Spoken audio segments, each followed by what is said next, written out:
কি লঙ্কা কাণ্ড ঘটে তারা আমরা গ্রামে যারা থাকি আমরা বুঝি। ওই হাওলাদার বাড়ির থেকে 200 টাকা, তালুকদার বাড়ি থেকে 300 টাকা, অমুক বাড়ি থেকে 500 টাকায় এমনি ভাবে সেই ইমাম মুয়াজ্জিমের বেতন দিতে গিয়ে একটা কুরুক্ষেত্র তৈরি হয়। কিন্তু আমি ধন্যবাদ জানাই আমাদের মাননীয় প্রধানমন্ত্রীকে। বিএম মোশাররফ হোসেন, পটুয়াখালী 4, মাননীয় সদস্য। আপনার সময় 8 মিনিট। বিসমিল্লাহির রহমানির রহিম।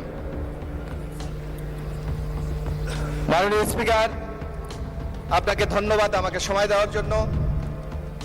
আমি আমার বক্তৃতার শুরুতেই আমি কৃতজ্ঞতা জানাচ্ছি স্বাধীনতার ঘোষক শহীদ রাষ্ট্রপতি জিয়াউর রহমানের প্রতি।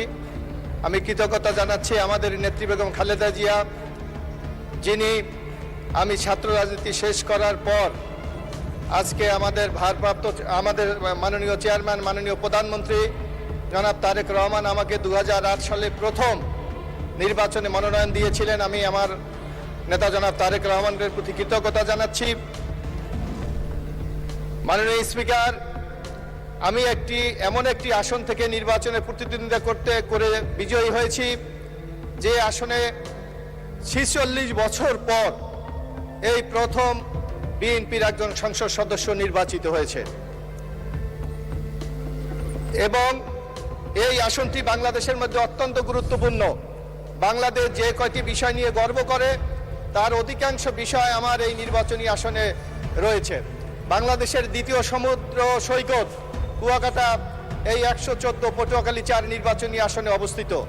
এখানে এই সরকারের আজকে যে বিদ্যুৎ সমস্যা, এই সমস্যার 2640 মেগাওয়াট বিদ্যুৎ আমার উপজেলা থেকে জাতীয় গ্রিডে দেওয়ার সক্ষমতা আছে। এখানে বাংলাদেশের একটা তৃতীয় সমুদ্র বন্দর আছে, কিন্তু সরকারের অব্যবস্থাপনার কারণে বিশেষ করে গত ইন্টেরিয়াম গভর্নমেন্ট এটার কার্যক্রমকে বন্ধ রাখার কারণে এই সমুদ্র বন্দরটিকে সচল করা যাচ্ছে না। একদিকে যেমন আমার এই গৌরবের বিষয় আছে, অন্যদিকে আমার এখানে কিন্তু বহু কষ্ট বেদনার বিষয় আছে। কুয়াকাটা আমাদের জাতীয় সম্পদ, কিন্তু রাষ্ট্রীয়ভাবে এই কুয়াকাটাকে উন্নয়ন করার জন্য এখনো পর্যন্ত কোনো কার্যক্রম গ্রহণ করা হয় নাই। আমি মাননীয় প্রধানমন্ত্রীর দৃষ্টি আকর্ষণ করছি, কুয়াকাটা যেমনিভাবে বাংলাদেশের একটি গুরুত্বপূর্ণ পর্যটন কেন্দ্র, যদি কুয়াকাটাকে আমরা একটি আন্তর্জাতিক মানের পর্যটন কেন্দ্র হিসাবে গড়ে তুলতে পারি, তাহলে যেমনিভাবে পর্যটকরা ওখানে আকর্ষিত হবে, যেমনিভাবে বিনিয়োগ ওখানে বাড়বে, তেমনিভাবে কর্মসংস্থান থেকে শুরু করে ওই অবহেলিত অঞ্চলে একটি অর্থনৈতিক গতি সেখানে সৃষ্টি হবে। আর আমি আরেকটু বিষয় আমি মাননীয় প্রধানমন্ত্রীর দৃষ্টি আকর্ষণ করতে চাই, আমাদের ওখানে যে তৃতীয় সমুদ্র বন্দরটি আছে, এই সমুদ্র বন্দরটি যদি আমরা চালু করতে পারি এবং ওখানে যদি একটি অর্থনৈতিক অঞ্চল প্রতিষ্ঠা করতে পারি, তাহলে আমার মনে হয় ওখানে ব্যাপক কর্মসংস্থান সৃষ্টি করা যাবে, অর্থনৈতিক গতি সঞ্চার করা যাবে। আমি আমার বক্তৃতার শুরুতে আজকে মহামান্য রাষ্ট্রপতির উপর ধন্যবাদ প্রস্তাব, আমি মাননীয় রাষ্ট্রপতিকে ধন্যবাদ জানাই। আমরা দেখেছিলাম বিগত আওয়ামী লীগের 15 বছরে একটি ন্যারেটিভ বাংলাদেশে দাঁড় করাতে চেয়েছিলেন যে বিএনপি যখন 2001 থেকে 6 সাল পর্যন্ত ক্ষমতায় ছিলেন তখন বাংলাদেশকে দুর্নীতিতে চ্যাম্পিয়ন করেছিলেন। কিন্তু মহামান্য রাষ্ট্রপতির বক্তব্য এটা প্রমাণিত হয়েছে যে বিগত আওয়ামী লীগ সরকার শুধু বিএনপিকে মেলাইন করার জন্য পরিকল্পিতভাবে এই দুর্নীতির অপবাদ বিএনপির উপর চাপিয়েছিল। আমরা এখানে যারা আছে, যারা অর্থনীতির ছাত্র, তারা জানেন যে বাংলাদেশে দুর্নীতিতে চ্যাম্পিয়ন হয়েছিল 2000 সালে। অর্থনীতির সূচকে বলে যে বছর দুর্নীতির রিপোর্ট প্রকাশিত হয়, এই রিপোর্ট হলো তার আগের বছর, অর্থাৎ 1999 সালে, তখন ক্ষমতায় ছিল বাংলাদেশে আওয়ামী লীগ। 1999 সাল, 2000 সাল, 2001 সাল, এই 3 বছরে দুর্নীতির চ্যাম্পিয়ন হয়েছিল বাংলাদেশ। তখন আওয়ামী লীগ ক্ষমতায় ছিল, শেখ হাসিনা ক্ষমতায় ছিল। কিন্তু আমাদের নেত্রী বেগম খালেদা জিয়া ক্ষমতায় এসে এই দুর্নীতিকে হ্রাস করে 2006 সালে আমরা যখন ক্ষমতা হস্তান্তর করি, তখন দুর্নীতি সূচকে বাংলাদেশ 13তম অবস্থানে করেছিল, অর্থাৎ দুর্নীতির লাগাম টেনে ধরেছিল বিএনপি। আজকে এমনিভাবে এই গণতন্ত্রকে হত্যা করার জন্য, আজকে এই নির্বাচন ব্যবস্থাকে ধ্বংস করার জন্য গত আওয়ামী লীগ সরকার যে পদক্ষেপগুলি গ্রহণ করেছিল, এখানে আমি যারা আমাদের মাননীয় সংসদ সদস্য আছেন, আমি অত্যন্ত শ্রদ্ধার সাথে স্মরণ করতে চাই যে আজকে আমরা অনেকে এখানে জাতীয় সংসদ সদস্য হিসেবে আছি, কিন্তু আমাদের অনেক সহযোদ্ধাকে কিন্তু আমরা হারিয়েছি। সেই কথাটাও কিন্তু আমাদের মনে রাখতে হবে। আমাদের আজ জাতীয়তাবাদী ছাত্র দলের সহকর্মী ইলিয়াস আলী আজকে আমাদের মাঝে নাই, আমাদের সহকর্মী ছাত্র দলের সভাপতি নাসিরউদ্দিন পিন্টু আমাদের মাঝে নাই, আমাদের জাতীয়তাবাদী ছাত্র দলের সাধারণ সম্পাদক শফিউল বারী বাবু আমাদের নাই, এমনিভাবে অসংখ্য সহযোদ্ধাকে কিন্তু আমরা বিগত 15 বছর আন্দোলন সংগ্রামে হারিয়েছি। শুধু জাতীয়ভাবে এই অবস্থা, কিন্তু আমি যদি আমার এলাকার দিকে তাকাই, আমি যেই নির্বাচনী এলাকা থেকে বিজয় হয়ে এসেছি, আওয়ামী লীগের 15 বছরে আমাদের 7 জন সহযোদ্ধাকে সেখানে হত্যা করা হয়েছে। আমি কৃতজ্ঞতা জানাই মাননীয় আমাদের প্রধানমন্ত্রীকে, প্রতি বছর এই শহীদ পরিবারের জন্য ঈদের সময় উনি যে ঈদের সামগ্রী পাঠিয়েছিলেন, তার জন্য ওই পরিবারগুলি আজকে আমি সুযোগ পেয়েছি, তাকে আমি বলছি তার প্রতি কৃতজ্ঞতা জানিয়েছে, তার প্রতি সন্তোষ প্রকাশ করেছে মাননীয় স্পিকার। আজকে আমরা দেখেন এই নির্বাচনে আজকে অনেক সংস্কারের কথা বলে, কিন্তু মাননীয় স্পিকার আপনি জানেন, যখন আওয়ামী লীগ ক্ষমতায় ছিল, এই 5ই আগস্ট ঘটবে কিনা বাংলাদেশে আমরা জানি না, তখন আমরা দেখেছিলাম আমাদের নেতা মাননীয় প্রধানমন্ত্রী তারেক রহমান 2023 সালের 17 জুলাই সর্বপ্রথম রাষ্ট্র মেরামতের জন্য 31 দফা কর্মসূচি ঘোষণা করেছিলেন। সেই কর্মসূচির আলোকে আজকে ঐক্যমত কমিশনের অনেক কিছু প্রস্তাব গৃহীত হয়েছে, কিন্তু আমি মনে করি তার মূল ভিত্তি রচনা করেছে আমাদের নেতা মাননীয় প্রধানমন্ত্রী জনাব তারেক রহমান। আজকে পত্রপত্রিকা যদি আমরা খুলি, সোশ্যাল মিডিয়া যদি আমরা খুলি, তারেক রহমানের প্রশংসায় আজকে পঞ্চমুখ বলছে হাতে ভোটের কালি শুকায় নাই, কিন্তু আমাদের মাননীয় প্রধানমন্ত্রী তার প্রত্যেকটি ওয়াদা বাস্তবায়ন করে চলেছে। ইতিমধ্যে ফ্যামিলি কার্ডের যে ওয়াদা আমাদের নেতা জনাব তারেক রহমান করেছিলেন, সেটা আজকে বাস্তবে রূপ নিয়েছে। আমরা দেখেছি ইমাম মুয়াজ্জেম, যারা আমাদের সমাজের সবচেয়ে অবহেলিত, আমরা যারা গ্রামগঞ্জে বসবাস করি, ইমাম মুয়াজ্জেমের বেতন দিতে গিয়ে যে কি লঙ্কা কাণ্ড ঘটে, তারা আমরা গ্রামে যারা থাকি আমরা বুঝি। ওই হাওলাদার বাড়ির থেকে 200 টাকা, তালুকদার বাড়ি থেকে 300 টাকা, অমুক বাড়ি থেকে 500 টাকায়, এমনি ভাবে সেই ইমাম মুয়াজ্জেমের বেতন দিতে গিয়ে একটা কুরুক্ষেত্র তৈরি হয়।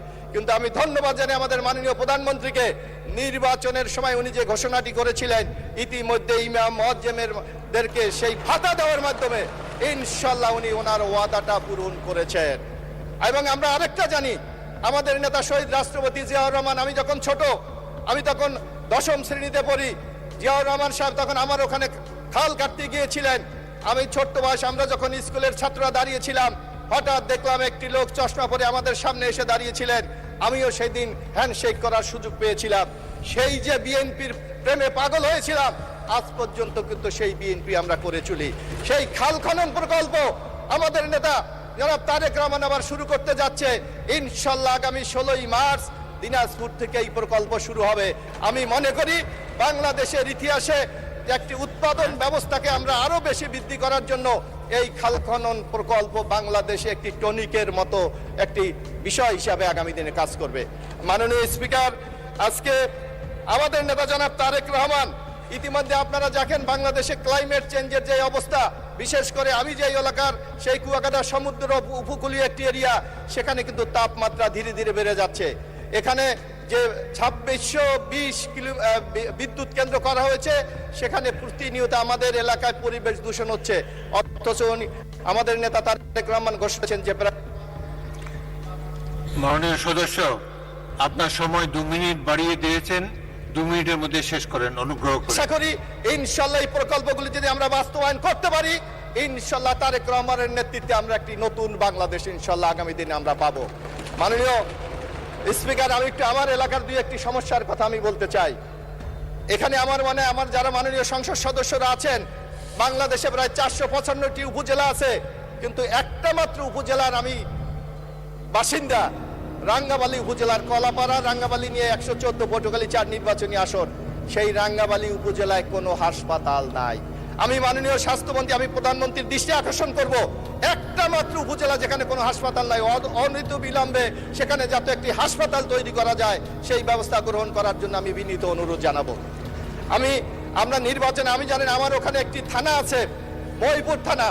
আমি আশা করি মাননীয় প্রধানমন্ত্রীর দৃষ্টি আকর্ষণ, নির্বাচনে আমাদের অন্যতম একটা কমিটমেন্ট ছিল, এই থানাটাকে আমরা উপজেলায় রূপান্তরিত করব।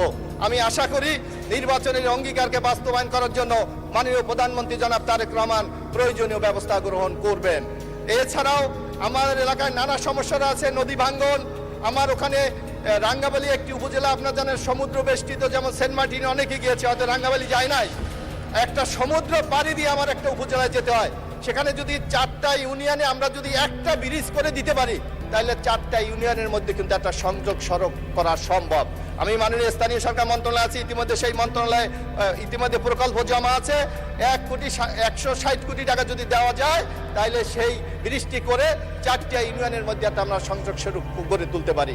আমি আজকে এই সংসদের মাধ্যমে আমি আবারও মাননীয় প্রধানমন্ত্রী আমাকে নমিনেশন দিয়ে আজকে এখানে বিজয় করে আনার জন্য তার প্রতি কৃতজ্ঞতা জানাচ্ছি, এবং আগামী দিনে যে একটি সুখী সমৃদ্ধ বাংলাদেশ গড়ে তুলবে, সেই বাংলাদেশ গড়ায় তার একজন সহযাত্রী থাকার অঙ্গীকার ব্যক্ত করে আমার বক্তব্য এখানে শেষ করছি।